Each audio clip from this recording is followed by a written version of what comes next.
The apartment was cheap, which should have been my first warning, but I just moved to the city with barely enough in my savings to cover first and last month's rent, and the place had heat that actually worked.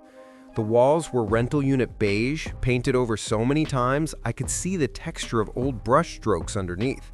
The kitchen window looked out onto a brick wall 8 feet away, and the bathroom tiles were cracked in a spiderweb pattern that no one had bothered to fix.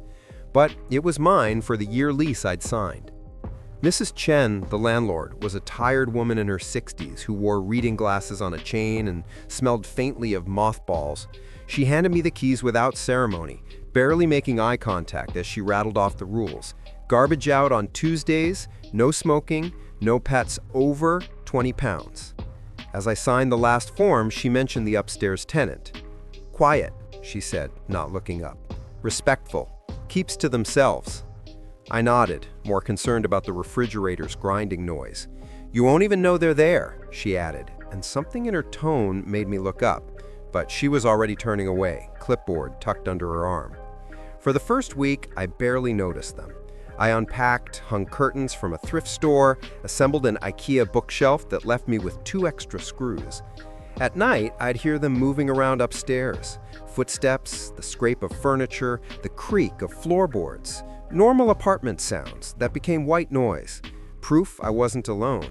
Someone going about their evening routine, walking to the bathroom, making dinner, living. I found it comforting. I'd lived alone before, in a studio where the silence had been oppressive.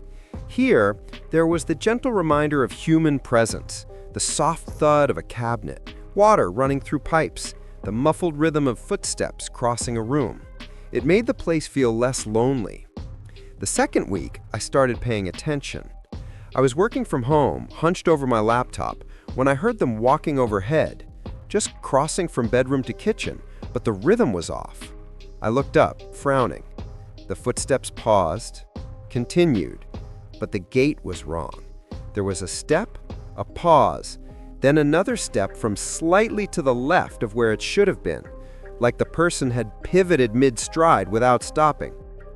Old building, I told myself, weird acoustics. The apartment was cheap, which should have been my first warning, but I just moved to the city with barely enough in my savings to cover first and last month's rent, and the place had heat that actually worked. The walls were rental unit beige, painted over so many times I could see the texture of old brush strokes underneath. The kitchen window looked out onto a brick wall 8 feet away, and the bathroom tiles were cracked in a spiderweb pattern that no one had bothered to fix. But it was mine for the year lease I'd signed. Mrs. Chen, the landlord, was a tired woman in her 60s who wore reading glasses on a chain and smelled faintly of mothballs. She handed me the keys without ceremony, barely making eye contact as she rattled off the rules. Garbage out on Tuesdays, no smoking, no pets over 20 pounds. As I signed the last form, she mentioned the upstairs tenant. Quiet, she said, not looking up. Respectful. Keeps to themselves. I nodded, more concerned about the refrigerator's grinding noise. You won't even know they're there, she added, and something in her tone made me look up, but she was already turning away, clipboard tucked under her arm. For the first week, I barely noticed them. I unpacked, hung curtains from a thrift store, assembled an IKEA bookshelf that left me with 2 extra screws. At night, I'd hear them moving around upstairs. Footsteps, the scrape of furniture, the creak of floorboards. Normal apartment sounds that became white noise. Proof I wasn't alone. Someone going about their evening routine, walking to the bathroom, making dinner, living. I found it comforting. I'd lived alone before, in a studio where the silence had been oppressive. Here, there was the gentle reminder of human presence, the soft thud of a cabinet, water running through pipes, the muffled rhythm of footsteps crossing a room. It made the place feel less lonely. The second week, I started paying attention. I was working from home, hunched over my laptop, when I heard them walking overhead, just crossing from bedroom to kitchen. But the rhythm was off. I looked up, frowning. The footsteps paused, continued. But the gait was wrong. There was a step, a pause, then another step from slightly to the left of where it should have been, like the person had pivoted mid-stride without stopping. Old building, I told myself. Weird acoustics. But I kept listening. Over the next few days, I tracked the sounds compulsively. My brain caught on to inconsistencies, the way a tongue finds a chipped tooth. The footsteps crossed the room in patterns that didn't match human movement. Weight would shift from one spot to another, but the transition felt wrong, too sharp, too angular, like someone moving in straight lines and right angles instead of natural curves. I started counting. I paced out my apartment, which shared the same floor plan as the one above. Bedroom to kitchen, 11 steps. Bathroom to living room, 8 steps. Corner to corner, 15. The person upstairs took 17 steps to cross an 11-step distance.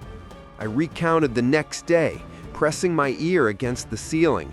17 steps. Always 17. But not evenly spaced. Some rapid, almost frantic. Others with long pauses between them. And occasionally, a sliding sound that moved in a direction that didn't match the flow of walking. I rationalized. A limp, a prosthetic, something medical. But limps don't sound like that. A limp is compensatory, one leg doing more work. A prosthetic has a distinctive click, a mechanical regularity. This was different. Like someone who'd learned to walk by watching videos, but never mastered the execution. The rhythm almost right, but fundamentally wrong. And there were too many sounds. When the person walked, I heard the steps, yes, but also other impacts, soft thumps that didn't correspond to footfalls, lighter, scattered, distributed around the main walking sounds. Like someone using their hands for balance, reaching out to touch walls, or like they had more than 2 feet. I laughed when I thought it. Absurd. The kind of thought that comes late at night when your brain makes connections that don't exist. But I couldn't stop listening. I started staying up later, phone's voice recorder running. They kept odd hours. Sometimes active at 2 in the morning, walking those strange angular patterns. Other times silent for days, and I'd wonder if they'd left. But they always came back. When they moved, the sounds grew harder to rationalize. I'd play back recordings through headphones, trying to identify each sound. I mapped them out on graph paper, trying to create a visual representation of the movement patterns. The main footsteps formed one layer, yes, but underneath them, dozens of smaller impacts, little taps and clicks forming a constant background rhythm, like fingers drumming a table, but faster, more insistent. When I analyzed the recordings with an audio app, isolating different frequency ranges, I could separate at least 15 distinct impact patterns happening simultaneously during what should have been a simple walk across the room. 15. I sat there staring at the waveform on my phone screen, watching the peaks and valleys that represented each sound. My hands were shaking. This wasn't right. This wasn't possible. But the evidence was there, in the data, undeniable. And they never stopped. Even when the footsteps paused, I heard those small tapping sounds, like something in constant motion, even standing still. In one recording, during a moment when I thought the apartment was silent, I counted 37 distinct impacts in the span of 3 seconds. Tap, tap, tap, tap, tap, tap, tap, tap. Like something drumming its fingers, but with far more than 5 fingers to drum with. One night, I heard them in their bedroom, directly above mine, walking in circles. But the pattern was wrong. The footsteps would go one direction, then double back without the turning motion that should accompany reversal. Like a spiral, but geometrically impossible. The sounds contracting, tightening, then suddenly expanding again. I lay there trying to visualize it. In my mind, I drew the path, but the shape didn't make sense. Too complex, too many overlapping paths, too many simultaneous points of contact. And then I realized something that made my skin crawl. The footsteps weren't stopping between passes. No pause, no stillness before direction changed. Whatever made those sounds was in constant motion, flowing from position to position without human transitions, smooth and continuous, like water finding the path of least resistance. But it wasn't water. It had weight. It made floorboards groan. It existed in the same space I occupied, separated only by inches of wood and plaster. I pressed my hands over my ears, but the sounds penetrated. They were inside my head now. I could feel each footstep as vibration transmitted through the building's structure, through the frame and into my bones. That's when the dream started. Fragmentary, nonsensical. I'd walk through my apartment, but the layout would be wrong. Rooms connecting in impossible ways. And I'd hear the footsteps above, always above, following my path with eerie precision. I'd look up and see the ceiling bulging downward, plaster cracking, dust falling.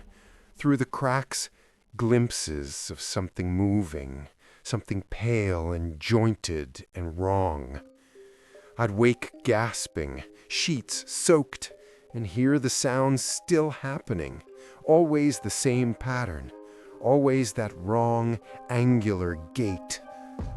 The next morning, I went upstairs. The building had 4 units, mine and Mrs. Kowalski's on the first floor, 2 more on the second. I'd never seen anyone from up there. The door above my apartment showed only a tarnished brass number, 2A. I knocked. No answer. I knocked harder, called out a greeting. Hello? Just wanted to introduce myself. Nothing. But I heard something inside. Not footsteps, something else. A soft, repetitive sound, like fingers drumming, or something tapping wood. Quick, anxious. Tap, tap, tap, tap, tap. Pause. Then again. I pressed my ear to the door, holding my breath. The tapping stopped. I waited, cheek against cool wood, barely breathing. The door was thin. I should have heard more. Breathing, ambient sound, but only silence. Then it moved. Something large shifted inside. Floorboards groaned under sudden weight, but the weight wasn't distributed right. Not someone standing or sitting. Multiple points of pressure happening simultaneously, scattered across the room in a pattern that hurt to visualize. Some pressure points clustered close, others separated by distances too great for a single body to span, all pressing down at once, as if something had suddenly extended itself, spreading its weight across maximum floor space. I stepped back. My hand was shaking. I noticed this distantly, like observing someone else's body, a fine tremor I couldn't control. I stood in the hallway, staring at that brass 2A. Behind the door, the silence continued, but not empty silence. The silence of something holding very still, waiting. I turned and walked downstairs, hands shaking harder with each step. That evening, I called Mrs. Chen. She was eating something crunchy when she answered. Hello? It's your tenant from 1A, about the tenant in 2A. Is something broken? No, I wanted to ask about them. I've never seen them. She chewed. What about them? Just curious. Wanted to introduce myself. They're quiet, pay rent on time. That's all I care about. How long have they lived there? More chewing. Couple years, maybe longer. Do they ever complain about the apartment?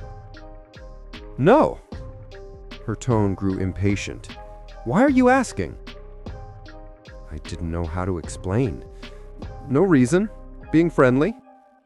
They're not friendly. Keep to themselves. Don't cause problems. You should do the same.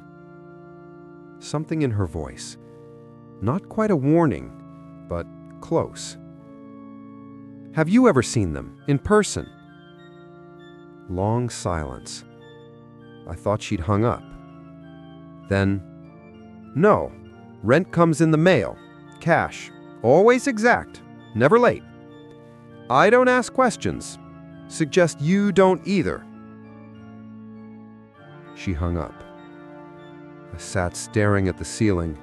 The water stains looked like continents, familiar shapes distorted.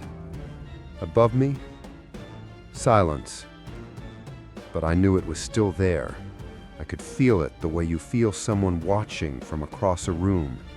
That prickling awareness from some primitive part of the brain that remembers being prey.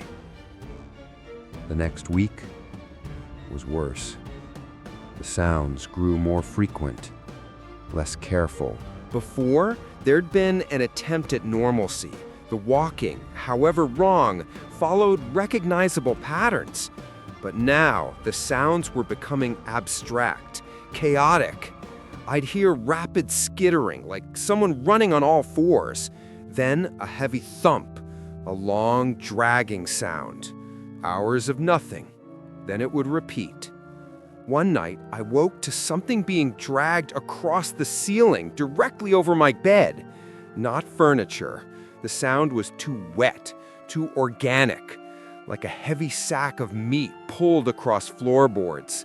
I could hear wood fibers catching on whatever was being dragged, creating rhythmic scraping that set my teeth on edge.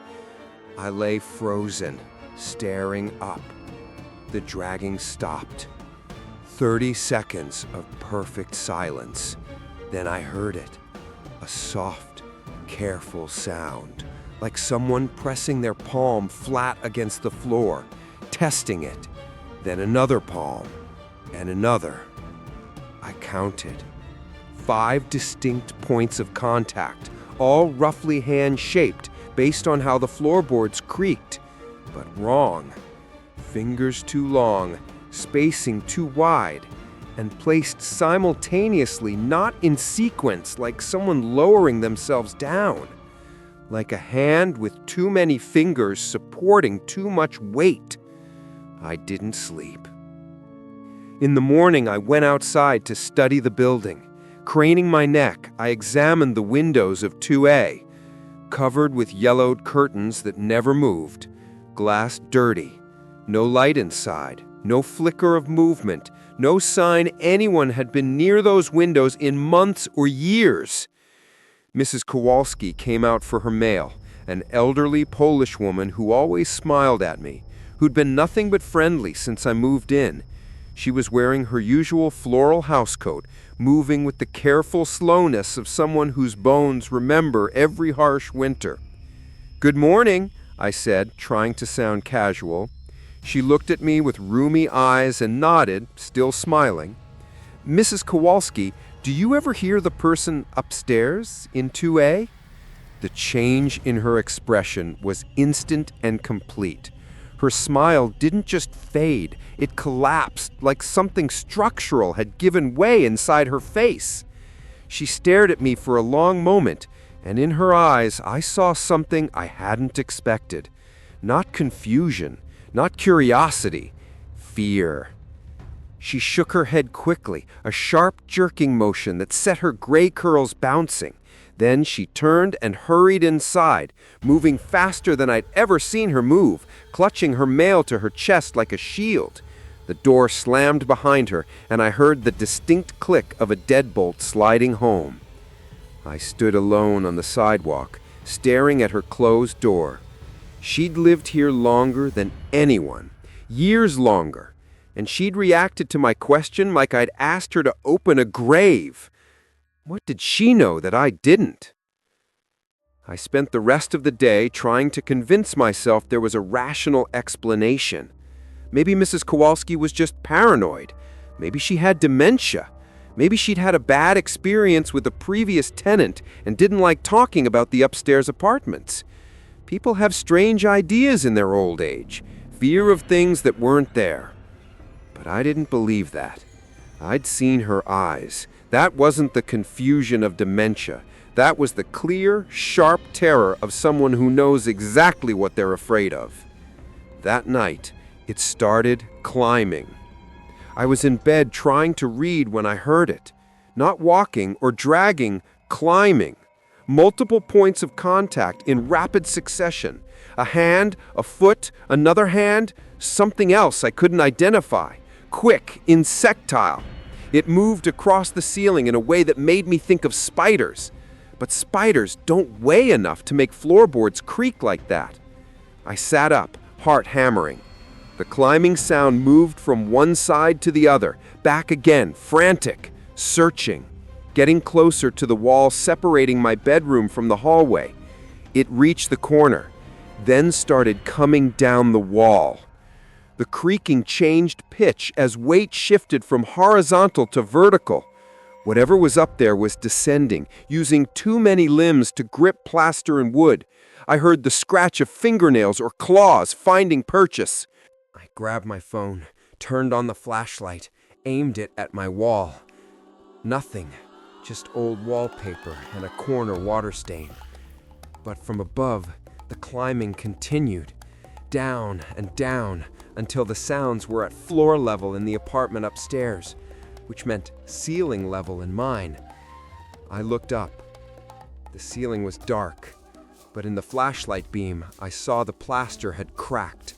Fine lines, hair thin, spreading from a central point directly above my bed.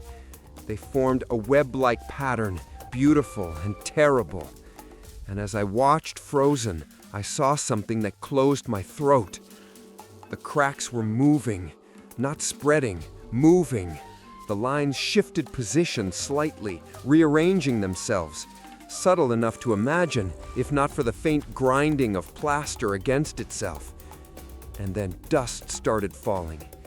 It came in a thin, steady stream, pale in the flashlight. I watched it drift through air and land on my blanket, my pillow, my face. I couldn't move, couldn't breathe. The dust was forming a pattern, random at first, just powder settling. But as more fell, I saw it.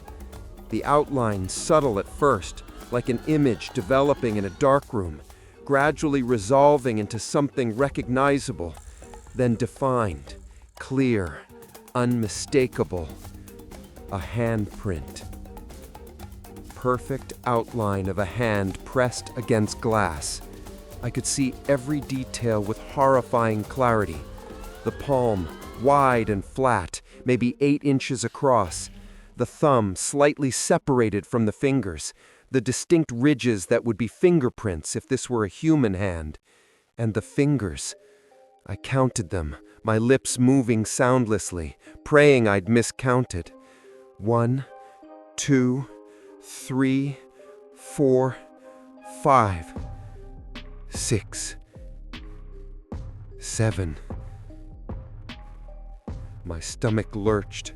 Bile rose in my throat, and I had to swallow hard to keep from vomiting. The fingers were long, far too long, at least a foot each, maybe more. Positioned incorrectly, like someone had arranged them without understanding human anatomy. The pinky where the ring finger should be, the index at an angle no human joint could achieve without breaking. And the extra fingers, the 6th and 7th, were wedged between the others, filling gaps that shouldn't exist in the normal spacing of a hand. But what made me sick, what made my skin feel like it was trying to crawl off my body, was the joints. I could see them in the outline, preserved in dust with perfect fidelity. The places where fingers bent, and there were too many. Each finger had at least 4 knuckles, maybe 5. I could see where they articulated, where bone would connect to bone, where tendons would pull to create movement. Some of the joints bent forward, the way human fingers do, but others bent backward, hyperextended in a way that suggested the thing these fingers belonged to didn't follow the same structural rules as anything I had ever seen. The handprint was splayed wide, fingers spread to their maximum extension, reaching out to cover as much area as possible. It was the print of something reaching down through the ceiling, pressing its impossible palm against the plaster and wood with enough force to create stress fractures, testing the barrier between its space and mine, seeing how much pressure it would take to break through, claiming the space above my bed, marking its territory. I stared at it for what felt like hours but was probably only seconds, my flashlight beam steady, illuminating every horrible detail. And as I stared, I noticed something else, something that made my blood run cold. The dust wasn't just on top of the blanket. Some of it had come through the weave of the fabric, through the batting of the comforter, settling on the sheet beneath, which meant the hand hadn't just been pressing against the ceiling. It had been pressing down with enough force to compress the materials between us. It had been reaching. I threw myself out of bed and ran. I made it to the kitchen before my legs gave out. I collapsed against the refrigerator, shaking so hard my teeth chattered. The apartment was silent except for ragged breathing. I waited for something to follow, for the ceiling to crack open, for that hand to push through. Nothing happened. I spent the night on the couch, curled into a ball, staring at the kitchen ceiling, watching for cracks, listening. The apartment above was silent. In the morning, I called in sick. I needed to see it in daylight, confirm I hadn't imagined it. I walked slowly to the bedroom doorway and stopped. The ceiling above my bed was cracked. The web of lines was still there, but now, in gray morning light, I saw how extensive the damage was. The cracks radiated from a central point in an almost elegant pattern, deliberate. And the dust. It had settled during the night, coating everything, my bed, floor, dresser, a pale, ghostly film. But on the bed, in the exact center where I'd been sleeping, the dust was thicker, and it still held the shape. I saw it clearly now, the outline of that impossible hand, preserved in powder. 7 fingers, each with too many joints, splayed wide in a gesture that was either greeting or threat. I took a photo, hands shaking so badly it took 3 tries. Then I started searching online. I didn't know what I was looking for. Haunted apartments, urban legends, anything rational. I found a forum, one of those deep internet places for paranormal experiences, the kind of site that looks abandoned, with broken images and outdated forum software from 2007, but the posts were recent, active. People still came here to share stories they couldn't tell anywhere else. Scrolling through shadow figures and unexplained noises, growing more desperate with each click until I found a thread that made me stop breathing. Title: Has anyone else heard something walk wrong? I clicked with trembling hands. The page loaded slowly, my ancient laptop struggling with the site's bloated code. First post, from someone in Minnesota. They'd been lying in bed, hearing footsteps in the attic, but wrong. Too many impacts, joints at wrong angles. They'd tried to rationalize it at first, convince themselves it was raccoons or pipes expanding and contracting with temperature changes. Deep down, they knew better. The sounds were too deliberate, too patterned. Eventually, they moved out, breaking their lease early, losing their deposit and their last month's rent. Didn't care. Some things aren't worth fighting over. Second post, similar, Oregon apartment, third floor walk-up. Sounds from above that shouldn't have existed. There was no fourth floor.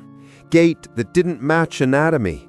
The poster had started counting footsteps like I had, mapping them out, getting numbers that didn't make sense. They tried to meet whoever or whatever was up there, but no one ever answered the door, even when the sounds were clearly audible inside, rhythmic impacts like someone walking in circles. Eventually they'd stopped trying, just moved out in the middle of the night, leaving half their belongings behind. A third post mentioned a handprint. My heart started hammering so hard I could feel it in my temples. I read it 3 times, my hands growing colder with each pass, fingers going numb where they gripped the laptop's edge. The poster, someone called U/Insomniac Seattle, had lived in an old apartment building downtown, one of those pre-war structures with high ceilings and thick walls. They'd heard strange sounds for months. Walking that sounded wrong, movement that seemed to have too many parts, like listening to someone juggle while walking, but the juggled objects were other limbs. One night, they'd woken to find their ceiling cracked. Dust had fallen in a pattern they couldn't explain.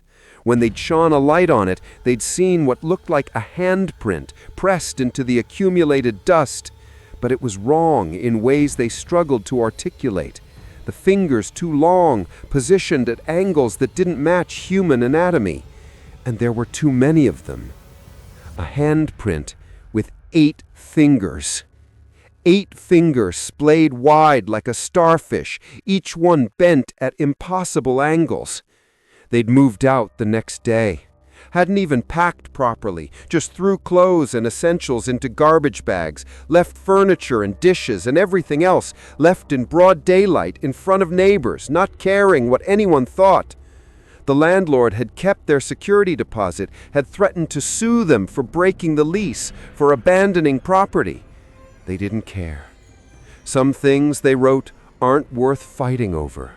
Some things you just run from, and if you're smart, you don't look back. The thread had 73 replies. I scrolled through them all, and almost every one was a variation on the same story. People hearing movement from above that sounded wrong. Not quite human, too many joints, too many limbs, weight distributed in ways that seemed unnatural. Patterns defying anatomy, creating stress points in ceilings and floors that shouldn't exist from any normal load. And in many cases, evidence left behind. Physical proof that something impossible had been there. Handprints with extra fingers, footprints with too many toes, or toes in the wrong positions, or what looked like toes but might have been something else entirely. Indentations in ceilings that suggested something massive pressing down from above, testing the barrier, measuring the resistance, calculating how much force it would take to break through. One person had an audio recording, link broken at first, but a mirror in the replies. I clicked, turned up volume, pressed play. Static and electronic hum for a few seconds, then I heard it. Footsteps, exactly like what I'd been hearing. The wrong rhythm, angular direction changes, too many points of contact. Step, step, slide, step, top, step, step. A pattern that repeated but never quite synced. And underneath, barely audible, soft clicking, like joints popping, but constant, rhythmic. The sound of something with too many hinges moving through space. All those articulation points flexing and extending and bending in sequence. I slammed the laptop shut. My apartment was quiet, but I knew, with absolute certainty, I wasn't alone. Never had been. Whatever was upstairs had been there the whole time, moving through its space, living in its way, and I'd been listening, counting its footsteps, mapping its movement, paying attention, and now it knew. I spent the rest of the day packing. Clothes, laptop, books, everything into 2 duffel bags and a backpack. I'd lose my security deposit. Didn't care. I wasn't spending another night here. As I packed, I kept glancing at the ceiling. The handprint still there, outlined in dust. 7 fingers, too many joints, a reminder I was being watched from above. It was almost dark when I finished. I stood in the living room, bags at my feet, taking one last look. The water stains, peeling wallpaper, the apartment that had seemed like such a good deal. Above me, the ceiling creaked. I grabbed my bags and headed for the door. I made it 3 steps before I heard it. A long, slow scraping, coming from the bedroom. I froze, hand on the doorknob. The scraping continued, moving across the ceiling from bedroom toward living room toward me. And as it moved, I heard something else, a soft, wet sound, like flesh sliding over wood. The ceiling above me began to crack. Not fine lines spreading slowly, immediate, violent, a jagged split tearing through plaster with a sound like breaking bones. Chunks fell, hitting the floor with heavy thuds. Dust billowed thick and choking. I slammed the door open and ran. Behind me, the ceiling gave way. Something heavy dropped into my apartment, the wet slap of too many limbs hitting floor. I didn't look back. I took the stairs 3 at a time, bags banging my legs, burst into cold evening air and kept running. Across the parking lot, down the street, until my lungs burned and legs threatened to give out. Only then did I stop and look back. The building was dark. My apartment windows reflected streetlights, empty and undisturbed. Everything looked normal, but I knew better. I pulled out my phone and called Mrs. Chen. No answer. Tried twice more, then sent a text. There's something in my apartment, in the ceiling. You need to check 2A. She never responded. I slept in my car that night, parked in a grocery store lot 3 miles away. Every time I closed my eyes, I saw that handprint. 7 fingers splayed wide, joints bending backward. In the morning, I drove back. Had to see, had to know if I'd really seen what I thought or if I'd lost my mind completely. I parked across the street and stared up at my apartment window. The curtains were drawn. I'd left them open, and the window to 2A, always covered, was open. What if I'd never been counting the joints at all, but rather trying to fit something impossible into a framework I could understand? Like trying to describe a color that doesn't exist in the visible spectrum, or a sound pitched beyond the range of human hearing. My brain had taken the sensory input and attempted to process it through the only filters it had available, creating a distorted interpretation that made no sense, because the source material itself made no sense. The handprints on every surface up there weren't from different creatures. They were from the same one, moving across walls and ceiling and floor with equal facility, leaving marks everywhere because that's how it navigated space. Not by walking on 2 legs like we do, but by reaching out with every appendage it possessed, and it possessed many, touching every surface, maintaining constant contact, moving in a way that was more flow than locomotion. And I'd been sleeping beneath it for weeks. I drove away before the curtain stopped moving.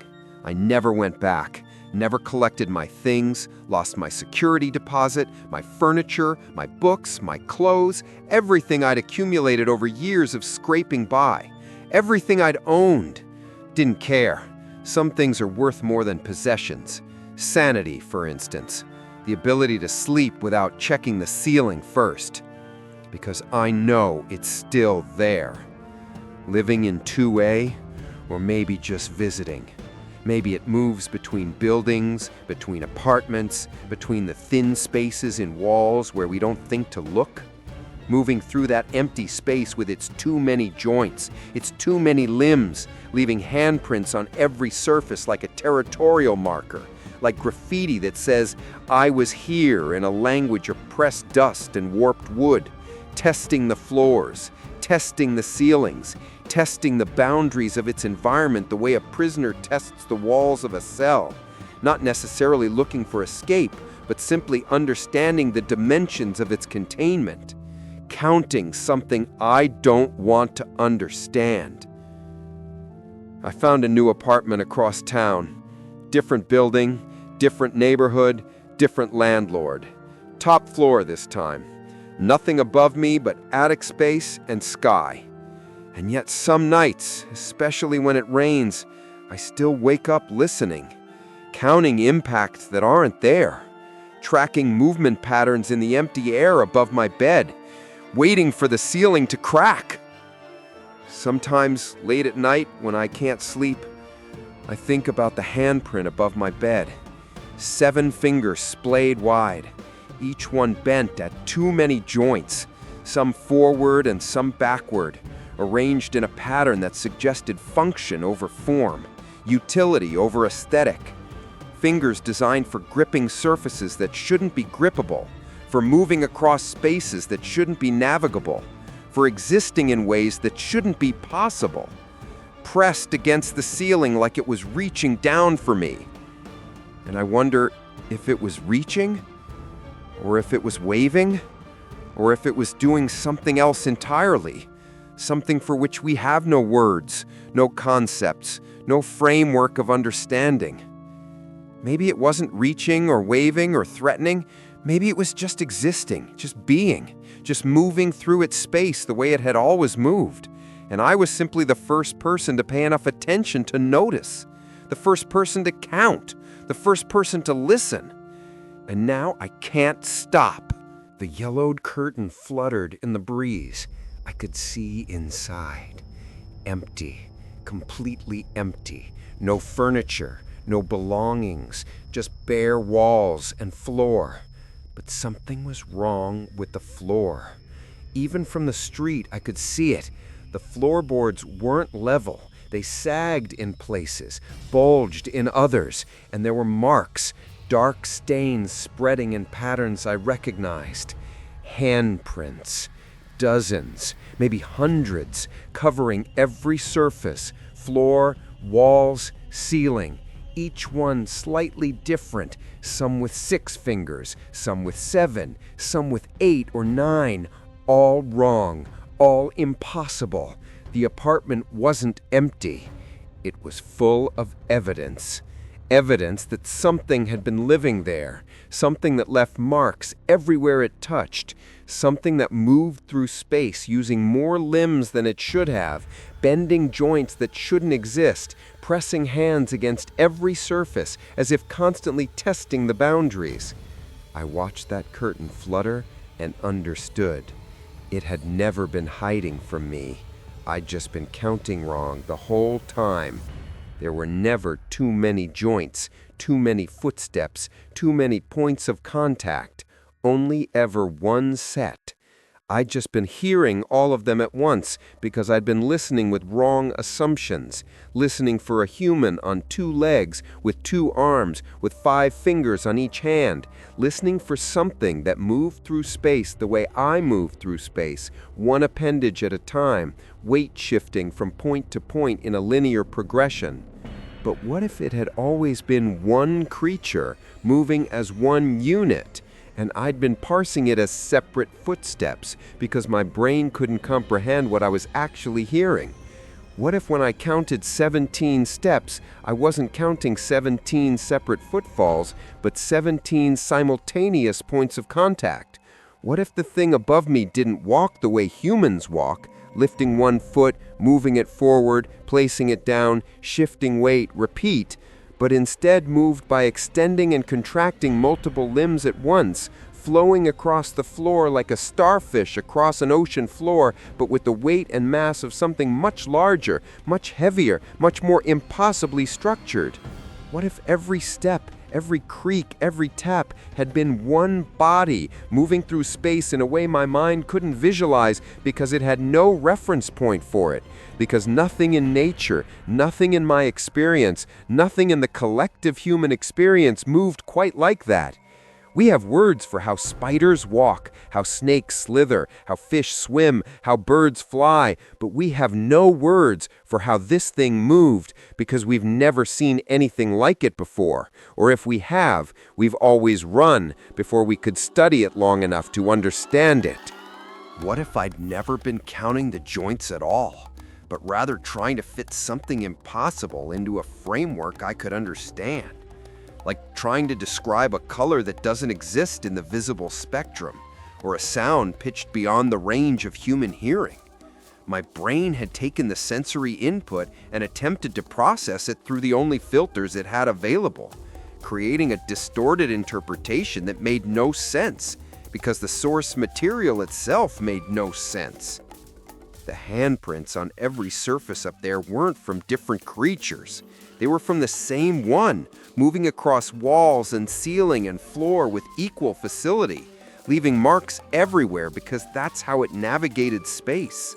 Not by walking on two legs like we do, but by reaching out with every appendage it possessed, and it possessed many, touching every surface, maintaining constant contact, moving in a way that was more flow than locomotion.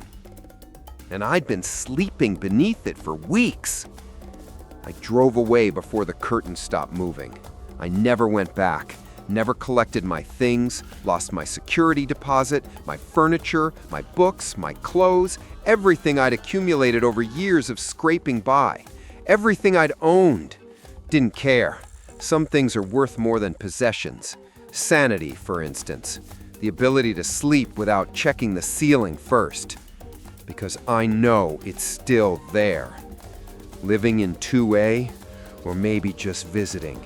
Maybe it moves between buildings, between apartments, between the thin spaces in walls where we don't think to look. Moving through that empty space with its too many joints, its too many limbs, leaving handprints on every surface like a territorial marker, like graffiti that says, "I was here," in a language of pressed dust and warped wood, testing the floors, testing the ceilings, testing the boundaries of its environment the way a prisoner tests the walls of a cell, not necessarily looking for escape, but simply understanding the dimensions of its containment. Counting something I don't want to understand. I found a new apartment across town. Different building, different neighborhood, different landlord. Top floor this time. Nothing above me but attic space and sky. And yet some nights, especially when it rains, I still wake up listening, counting impacts that aren't there, tracking movement patterns in the empty air above my bed, waiting for the ceiling to crack.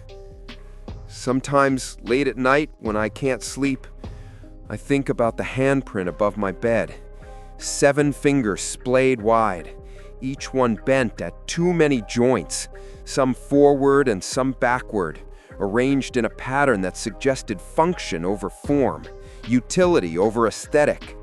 Fingers designed for gripping surfaces that shouldn't be grippable, for moving across spaces that shouldn't be navigable, for existing in ways that shouldn't be possible, pressed against the ceiling like it was reaching down for me. And I wonder if it was reaching, or if it was waving, or if it was doing something else entirely, something for which we have no words, no concepts, no framework of understanding. Maybe it wasn't reaching or waving or threatening. Maybe it was just existing, just being, just moving through its space the way it had always moved. And I was simply the first person to pay enough attention to notice, the first person to count, the first person to listen.